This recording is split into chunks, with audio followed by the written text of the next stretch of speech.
আজকে শাক সবজি লতা পাতা যা ফামো সব নিয়ে শুটকি রান্না করবো। তো আসসালামু আলাইকুম, সবাই কেমন আছেন? আশা করি আল্লাহর রহমতে সবাই ভালো আছেন। আলহামদুলিল্লাহ আমিও ভালো আছি। তো কাছে দূরে যে যেখান থেকে ভিডিওটা দেখতেছেন সবাইকে আল্লাহ পাক ভালো রাখুক, সবার জন্য দোয়া রইল ইনশাল্লাহ। তো আসলে যারা আমার ভিডিওগুলো সবসময় দেখেন তারা অবশ্যই জানেন যে আমি শুটকি কতটা পছন্দ করি। তো আজকে ইচ্ছা করতেছে শাক সবজি দিয়ে শুটকি খাবো। তো এখানে যে গাছের থেকে কালো বেগুন পারলাম, আসলে আমার এক কাকিদের গাছ, এখানে পুঁই শাক পারলাম। আর এই যে মানে কয়েক রকমের শাক নিয়েছে, এটা কিন্তু চাল কুমড়া শাক। তো এই শাকটা কিন্তু রান্না করলে খুব ভালো লাগে, যে আমার দাদির কাছ থেকে নিলাম। তো যেহেতু শুটকি রান্না করবো, আসলে শুটকির সাথে যদি বোম্বাই মরিচ বলি, যেটা আমরা আসলে মরিচটা ওইটা খুব ভালো লাগে। তো গাছ থেকে যে মরিচ নিতে আছে আমার এই যে দাদির গাছ, তো আসলে এই মরিচের গ্রান কিন্তু অনেক বেশি সুন্দর। আসলে শাক সবজি দেশে থাকলে একটা সুবিধা, যে শাক সবজি নিজের গাছের না থাকলেও কিন্তু অন্য গাছের থেকে, বাড়ির মধ্যে পাড়া প্রতিবেশীদের গাছ থেকে চাই আনা যায় আর কি, চাইলেই দেয়। তো এখানে পুঁই শাক নিয়েছিলাম, তারপরে চাল কুমড়া শাক, কালো বেগুন, আমার গাছে দুন্দুল ছিল। তো সবগুলা শাক সবজি কাইটা নিলাম আর কি। আসলে এক একদিন এক একটা তার শুটকি খেতে মন চায়।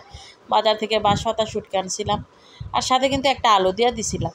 তা আসলে সব কিছু আইনা কিন্তু আবার দেখা গেছে সবজিগুলো সব একসাথে করে কাইটা নিলাম।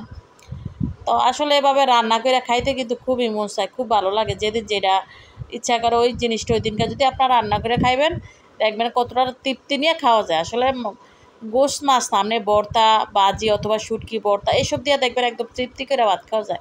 দেখা যায় যে সব শাক সবজি কাইটা নিলাম, তাই যে কাইটা কুইটা সব কিছু ধুয়ে গুছাই নিলাম। আমি তো শুটকি রান্না করবো, ছেলেমেয়েদের জন্য মুরগির মাংস নিয়েছিলাম। তো প্রথমে কিন্তু শুটকিটা বসাই দিলাম। তো এখানে পেঁয়াজ রসুন ভালোভাবে তেলের মধ্যে বাইজা সাথে কিন্তু শুটকিটা দিয়ে দিয়েছিলাম। তো শুটকিটা কিন্তু আগেই ভালোভাবে ধুয়ে রাখছিলাম। তো এক এক করে সবগুলা মশলা দিয়ে আর কি ভালোভাবে কষা নিয়েছিলাম। তো এখন দিয়ে দেবো সবজিটা। তো সবজিগুলো কিন্তু একদমই নরম সবজি, যেমন দুন্দুল, কালো বেগুন, এগুলো কিন্তু একদমই নরম সবজি। আর সাথে দিয়েছিলাম একটা আলু দিয়েছিলাম মাত্র। তো এখানে কিন্তু শাকগুলো দিয়ে দিলাম। দিয়ে আবার আমি দেখা গেছে এখানে মাংসটা মাখায় রাখি, মাখায় হাতে সব কিছু মশলা দিয়া তেল দিয়ে মাখাইয়া রাখা দিই, যাতে এই শুটকিটা উঠে বসায় দিতে পারি আর কি। তো দেখলাম যে আসলে হাতে মাখায় রান্না করলে কিন্তু খারাপ লাগে না, খাইতে ভালো লাগে। তো এগুলো মাখায় রাখা কিন্তু এখানেও আমার রান্নাটা হয়ে যাইতেছে, শুটকি রান্নাটা। তো যেহেতু আসলে শাক সবজি একদমই সব অল্প হয়ে গেছে আর কি, যে অনেক মানে দেওয়ার সময় তো একদম কড়াই বইরা দিছিলাম, তবে এখন কিন্তু দেখবেন রান্নার শেষে একদমই অল্প হয়ে গেছে গা। তো আমি আপনাদেরকে কী বলবো, আমি কিন্তু আসলে রান্না করে খাইছি আগে, যেহেতু এখন আবার নতুন করে এডিট করতে আইছি, এখন এই শুটকি দেখে মন চাইতেছে যে এখন আবার খাই। আমার এতটা মজা হয়েছিল শুটকিরা। আর এই যে মরিচটা কিন্তু পরে কাইটা পুরাটা মরিচ এখানে দিয়ে দিছিলাম এই শুটকির সাথে, আর সুন্দর একটা গ্রান হইছে। আর কিন্তু একটু জাল জাল লাগছে, খাইতে ভালো লাগছে। তো শুটকি রান্না শেষে যে মাংসটা বসাই দিলাম। তো মাংস আসলে যেহেতু ম্যারিনেট করে রাখছিলাম, বেশি সময় লাগে নাই, মাংস রান্না হয়ে গেছে। তো ধন্যবাদ সবাইকে, ভালো থাকবেন সবাই, আল্লাহ হাফেজ।